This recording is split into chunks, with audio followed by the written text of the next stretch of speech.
जय श्री कृष्णा। राधे राधे। 2025 में जन्माष्टमी कब है? लोगों में जन्माष्टमी को लेकर काफी कंफ्यूजन हो गया है। उन्हें पता ही नहीं लग रहा है कि जन्माष्टमी 15 को है या 16 को। बहुत बड़ी असमंजस की स्थिति बनी हुई है। लेकिन आज हम अपने प्राचीन जानकारी चैनल पर विस्तारपूर्वक आपको बताएंगे कि जन्माष्टमी 15 को है। बस विस्तार से इस वीडियो को अंत तक जरूर देखें और सच्चे दिल से लाइक करें। कमेंट में लिखें जन्माष्टमी की हार्दिक शुभकामनाएं। कहीं गलत दिन पर व्रत मत रख लेना, नहीं तो पाप लग जाएगा। मुहूर्त में करें पूजा पाठ और जन्माष्टमी पर एक ऐसा उपाय आज हम आपको बताएंगे जिससे आपका जीवन पूरी तरह से बदल जाएगा। भगवान श्री कृष्ण आपको इतना धन देंगे जिसकी आप कल्पना नहीं कर पाएंगे। यह उपाय बहुत ही गुप्त है। आप धनवान, आपकी काया पलट जाएगी। रिद्धि सिद्धि आपके जीवन में प्रवेश कर जाएगी। राहु दोष, पितृदोष कोसों दूर होगा। मंगल दोष भी दूर हो जाएगा। यहां तक कि काल सर्प दोष भी दूर हो जाएगा। बस सुंदर सी वीडियो को जरूर देखें, आपके बिगड़ते कार्य बन जाएंगे। दोस्तों, हर साल भाद्रपद मास के कृष्ण पक्ष की अष्टमी तिथि को कृष्ण जन्माष्टमी के रूप में मनाया जाता है। द्वापर में श्री कृष्ण परम पुरुषोत्तम भगवान का जन्म भाद्रपद की अष्टमी तिथि रोहिणी नक्षत्र और चंद्रमा वृषभ राशि में मध्य रात्रि में हुआ। उनके जन्म लेते ही दिशाएं स्वच्छ व प्रसन्न एवं समस्त पृथ्वी मंगलमय हो गई थी। विष्णु के अवतार श्री कृष्ण के प्रकट होते ही जेल की कोठरी में प्रकाश फैल गया। कृष्ण के प्राकट्य से स्वर्ग में देवताओं की दून दुबिया अपने आप बज उठी तथा सिद्ध और चारण भगवान के मंगलमय गुणों की स्तुति करने लगे। दोस्तों, जन्माष्टमी व्रत का महत्व। शास्त्रों में जन्माष्टमी के व्रत को 1000 एकादशी व्रत के समान माना गया है। 100 बार गंगा स्नान करने का जो पुण्य मिलता है, मात्र जन्माष्टमी का व्रत करने से प्राप्त हो जाता है। जाप का अनंत गुना फल देने वाला जन्माष्टमी के दिन ध्यान जाप और रात्रि जागरण का विशेष महत्व है। इसलिए जन्माष्टमी की रात में जागरण करके भगवान के भजन कीर्तन करने चाहिए। भविष्य पुराण में इस व्रत के संदर्भ में उल्लेख है कि जिस घर में यह देव का व्रत किया जाता है, वहां अकाल मृत्यु, गर्भपात, किसी भी मां के बच्चे गर्भ में नहीं मरते, गर्भ ठहरता है, वैधव्य, दुर्भाग्य तथा कलह नहीं होती। जो एक बार भी इस व्रत को करता है उसे श्री कृष्ण का आशीर्वाद प्राप्त होता है। वह प्राणी संसार के सभी सुखों को भोगकर विष्णु लोक में निवास करता है। जन्माष्टमी पूजन विधि हिंदू धर्म में भगवान श्री कृष्ण की पूजा सभी संकटों से निकालकर सुख, समृद्धि और सौभाग्य का वरदान देने वाली मानी गई है। जन्माष्टमी के दिन प्रातः जल्दी उठकर स्नान आदि से निवृत्त होकर स्वच्छ वस्त्र धारण करें। इसके बाद पूर्व या उत्तर की ओर मुख्य करके व्रत का संकल्प लें।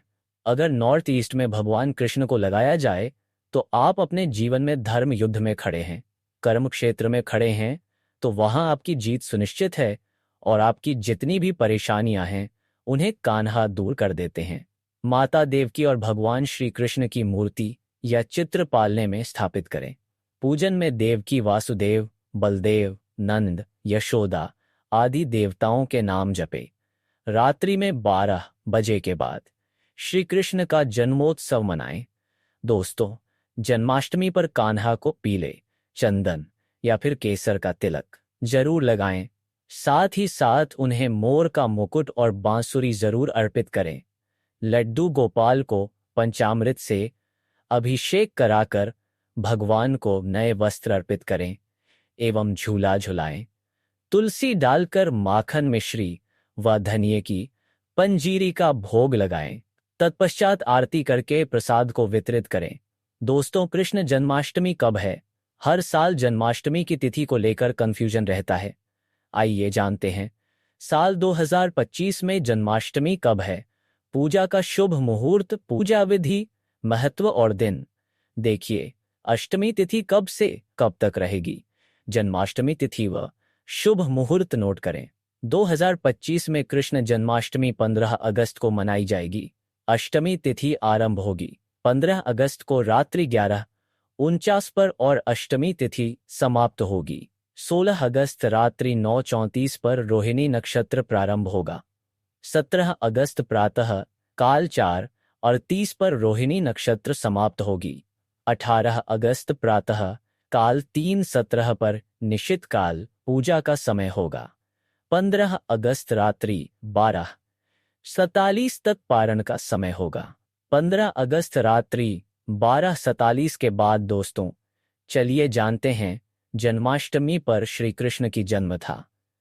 दोस्तों, जन्माष्टमी की यह कथा चुपके से भी सुनने से समस्त तकलीफें, बीमारियां सब समाप्त हो जाती हैं। पितृदोष, मंगल दोष, काल सर्प दोष, शनि दोष तुरंत ठीक हो जाते हैं। आइए सुनते हैं जन्माष्टमी की कथा। दोस्तों, पौराणिक कथाओं के अनुसार भाद्रपद महाकृष्ण पक्ष की अष्टमी तिथि को भगवान कृष्ण ने माता देवकी की 8वीं संतान के रूप में जन्म लिया था। कृष्ण जी का जन्म मथुरा में कंस के कारागार में हुआ था। माता देवकी राजा कंस की बहन थी। कंस को सत्ता का लालच था। उसने अपने पिता राजा उग्रसेन की राजगद्दी छीनकर उन्हें जेल में बंद कर दिया था और स्वयं को मथुरा का राजा घोषित कर दिया था। राजा कंस अपनी बहन देवकी से बहुत प्रेम करते थे। उन्होंने अपनी बहन का विवाह वासुदेव से कराया था। लेकिन जब वह मान देवकी को विदा कर रहा था, तभी एक आकाशवाणी हुई कि देवकी का 8वां पुत्र कंस की मौत का कारण बनेगा। यह सुनकर कंस डर गया।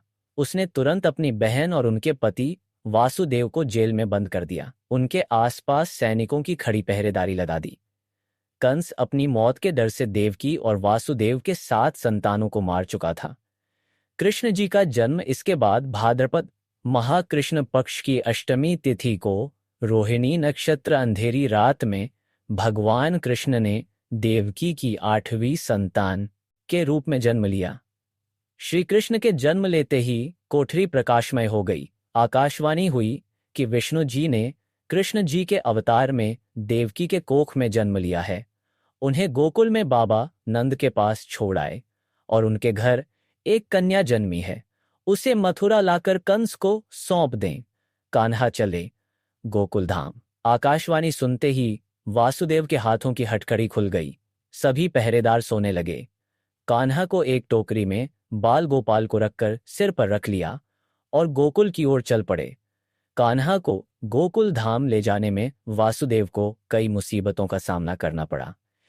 यमुना नदी कृष्ण जी के चरणों को स्पर्श करने के लिए उफान पर आ गई, लेकिन चरण स्पर्श के बाद वह कान्हा को बाबा नंद के पास छोड़ आए और गोकुल से कन्या को लेकर वापस लौट आए। जेल अपने आप बंद हो गया और उनके हाथों में हथकड़ियां लग गई। कन्या के रोने की आवाज सुनते ही सभी पहरेदार उठ गए। कंस बंदी गृह आया। वह कन्या को देवकी और वासुदेव की 8वीं कन्या समझ उसे मारने चला, लेकिन वह आकाश में उड़ गई और फिर से आकाशवाणी हुई कि कंस को मारने वाला अब इस दुनिया में पैदा हो चुका है। बाबानंद और उनकी पत्नी मां यशोदा ने कृष्ण जी का पालन पोषण किया। राजा कंस ने कृष्ण जी का पता लगाकर उन्हें मारने की खूब कोशिश की, लेकिन कंस की सारी कोशिशों विफल हुई और कृष्ण जी को कोई मार नहीं सका। अंत में श्री कृष्ण ने कंस का वध किया। राजा उग्रसेन को फिर मथुरा की राजगद्दी सौंप दी। इस तरह से जन्माष्टमी की व्रत कथा पूरी हुई। दोस्तों, आगे बढ़ने से पहले कमेंट बॉक्स में अपनी राशि भी डाल दीजिएगा। यदि हमारे पास कोई उपाय होगा तो वह आकर हम आपके कमेंट के रिप्लाई में बता देंगे। दोस्तों, जन्माष्टमी पर भूलकर भी ना करें। यह गलतियां तुलसी को लेकर ना करें। यह गलती जन्माष्टमी के दिन भूलकर भी तुलसी की पत्तियां तोड़ने से बचना चाहिए। दरअसल शास्त्रों में कहा गया है कि कृष्ण भगवान विष्णु के अवतार हैं और उन्हें तुलसी अति प्रिय है। ऐसे में इस दिन तुलसी की पत्तियां नहीं तोड़नी चाहिए। जन्माष्टमी से पहले आप तुलसी तोड़कर रख लें। बिना तुलसी के जन्माष्टमी का पर्व अधूरा है। भगवान कृष्ण किसी भी ऐसे भोग को स्वीकार नहीं करते जिसमें तुलसी पत्र ना पड़ा हो। ऐसा भोग पाप के समान होता है, जहरीला माना जाता है। चावल खाना। यह बात तो सभी जानते हैं कि एकादशी के दिन चावल नहीं खाने चाहिए, लेकिन बहुत ही कम लोग जानते हैं कि जन्माष्टमी के दिन भी चावल को खाना वर्जित होता है। चाहे आप व्रत रखें या न रखें, लेकिन जन्माष्टमी के दिन चावल खाना शुभ नहीं माना जाता। तामसिक भोजन जन्माष्टमी के दिन तामसिक भोजन वर्जित माना जाता है। ऐसे में इस दिन मांस, मदिरा, प्याज और लहसुन नहीं खाना चाहिए। इस दिन गलती से भी लहसुन प्याज का खाना कभी मत बनाना, क्योंकि राहु केतु के कारण ही लहसुन प्याज की उत्पत्ति हुई है और भगवान विष्णु और राहु केतु के बीच में भीषण शत्रुता होती है। अनादर करना, भगवान कृष्ण के लिए सभी भक्त एक समान होते हैं। ऐसे में इस दिन किसी भी व्यक्ति का अनादर करने से बचना चाहिए। एक बार भगवान कृष्ण के भक्त ने एक व्यक्ति का अपमान कर दिया था। उसी क्षण भगवान कृष्ण ने अपने भक्त को श्राप दिया था, इसीलिए किसी का भी अपमान ना करें। गाय को सताना, गाय भगवान कृष्ण को बहुत ही प्रिय है, क्योंकि कृष्ण अवतार में उनका पालन पोषण एक ग्वाले के घर में हुआ था। ऐसे में जन्माष्टमी के दिन किसी भी गाय और बछड़े को भूल कर भी नहीं सताना चाहिए। भगवान कृष्ण गाय को सबसे प्रिय मानते हैं, गाय माता को सबसे ज्यादा प्यार करते हैं, इसीलिए गाय को इस दिन रोटी, फल वगैरह मिठाई अवश्य खिलाएं। जन्माष्टमी के दिन केवल सात्विक खाना खाएं। जन्माष्टमी व्रत में दूध और दही जरूरी है। व्रत के दौरान ताजे फलों के शेक, लस्सी, छाछ या दूध का मजा ले सकते हैं। नारियल पानी पी सकते हैं। जन्माष्टमी के दिन पेड़ों को काटना भी अशुभ माना जाता है। श्री कृष्ण हर चीज में बसते हैं और हर चीज उनमें बसती है, बल्कि हो सके तो इस दिन ज्यादा से ज्यादा पेड़ लगाने चाहिए। इससे घर और परिवार में सुख और शांति बनी रहती है। भगवान कृष्ण सदा पीपल के वृक्ष में रहते हैं।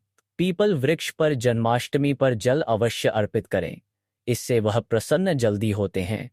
दोस्तों, जन्माष्टमी के दिन ब्रह्मचर्य का पालन करना अनिवार्य होता है। इस दिन पूरे पवित्र मन तन से भगवान की पूजा करनी चाहिए। कम से कम इस दिन पत्नी से दूर रहना चाहिए। जो पति जन्माष्टमी पर एक दूसरे से दूर रहते और संयम और नियम का पालन करते हैं, तो उन्हें एक सुशील और सुंदर पुत्र की प्राप्ति होती है। ऐसे बालक का मुख भगवान कृष्ण की तरह होता है और शरीर भगवान कृष्ण की तरह कोमल होता है। जो लोग इस दिन व्रत रखते हैं, तो उन्हें रात में 12 बजे से पहले अपना व्रत नहीं खोलना चाहिए। उससे पहले व्रत खोलने से पूजा का फल नहीं मिलता है और व्रत भी अधूरा माना जाता है। जन्माष्टमी पर करें इन मंत्रों का जाप। भगवान कृष्ण की कृपा से आपकी समस्त गरीबी दूर हो जाएगी। आप धनवान हो जाएंगे, मालामाल हो जाएंगे। आपके घर में राधा रानी की कृपा बरसेगी, माता लक्ष्मी की कृपा बरसेगी। दोस्तों, श्री कृष्ण मंत्र क्लीम कृष्णाय नमः। भगवान श्री कृष्ण के इस मंत्र का जाप करने से धन धान्य की प्राप्ति होती है। ऐसे में जन्माष्टमी के विशेष अवसर पर इस मंत्र का जाप करने से साधक को शुभ फलों की प्राप्ति होती है। हरे कृष्णा कृष्णा कृष्णा हरे हरे राम राम हरे हरे करने से भगवान कृष्ण के कान खड़े हो जाते हैं।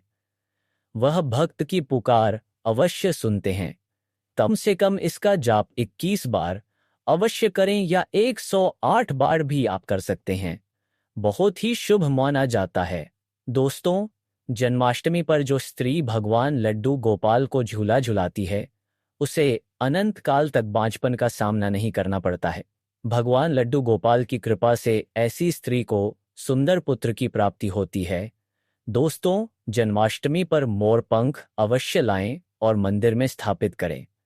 भगवान कृष्ण की बंसी जन्माष्टमी पर अवश्य लेकर आए। अगर आप व्रत रख रहे हैं तो भगवान लड्डू गोपाल के खिलौने आदि जरूर लेकर आना, इसे लाना मत भूलना। और जन्माष्टमी पर कौड़ियां आप ला सकते हैं, भगवान कृष्ण की स्थापना कर सकते हैं। इस दिन गलती से भी किसी भी व्यक्ति को गिफ्ट के तौर पर भगवान कृष्ण को उपहार में कभी मत देना, इससे घर की लक्ष्मी रुष्ट हो सकती है। जन्माष्टमी पर सोने, चांदी, तांबा, पीतल की खरीदारी कर सकते हैं। शुभ माना जाता है जन्माष्टमी पर पालना अवश्य लेकर आना, इसमें लड्डू गोपाल जी झूला झूलेंगे।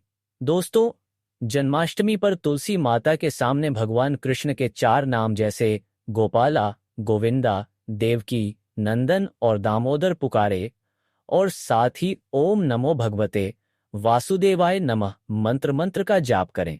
ऐसा करने से सभी समस्याएं दूर हो जाएंगी। माता तुलसी आपके घर को धन धान्य से भर देंगी। जन्माष्टमी के दिन भोग में मक्खन के साथ तुलसी दल जरूर डालें और वह भगवान कृष्ण को अर्पित करें। दोस्तों, जन्माष्टमी के शुभ अवसर पर करें नमक का विशेष उपाय। दोस्तों, मैं ईश्वर की सौगंध खाता हूँ। नमक का यह उपाय करने से आपके समस्त पाप नष्ट हो जाएंगे, गरीबी दूर हो जाएगी, आपकी नौकरी लग जाएगी, संतान प्राप्त हेतु व्यापार चलाने के लिए भी यह उपाय जरूर करें। दोस्तों, हम भी नमक का यह उपाय जरूर करते हैं। मैं ईश्वर की सौगंध खाता हूं। अगर आपने यह उपाय कर लिया तो आपको करोड़पति होने से कोई नहीं रोक पाएगा। भगवान कृष्ण का विशेष आशीर्वाद मिलेगा। आइए जानते हैं नमक का विशेष उपाय। दोस्तों, उपाय है: एक नमक का पैकेट, 50 ग्राम सूखी लाल मिर्च, 500 ग्राम चावल, 100 ग्राम उड़द की दाल, 250 ग्राम आटा और टेंग्यारा की दक्षिणा तथा एक पानी की बोतल और T5 के काले तिल। बस इतनी सी सामग्री एक थैली में एकत्रित कर लें। दोस्तों, उसके बाद किसी भी गरीब बुजुर्ग या गरीब महिला को चुपके से दान दे दें और पीछे मुड़कर ना देखें। घर को वापस चले आए। दोस्तों, आप यकीन मानो, गुरु परंपरा से प्राप्त यह महा उपाय आपकी काया पलट कर रख देगा। दिन दुगनी रात चौगुनी आप तरक्की करेंगे। दोस्तों, यह उपाय हम भी जरूर करते हैं। महापुस्तक और शास्त्रों में लिखा है महा उपाय। आज हम आपको बता रहे हैं। यह उपाय जन्माष्टमी के दिन जरूर करें। मैं ईश्वर की सौगंध खाता हूं, आपका भाग्य उदय हो जाएगा। दोस्तों, यह उपाय मैं हर जन्माष्टमी के दिन जरूर करता हूं। आप भी यह मौका हाथों से मत जाने देना। सच्चे दिल से कमेंट बॉक्स में जरूर लिखें राधे धे। जय श्री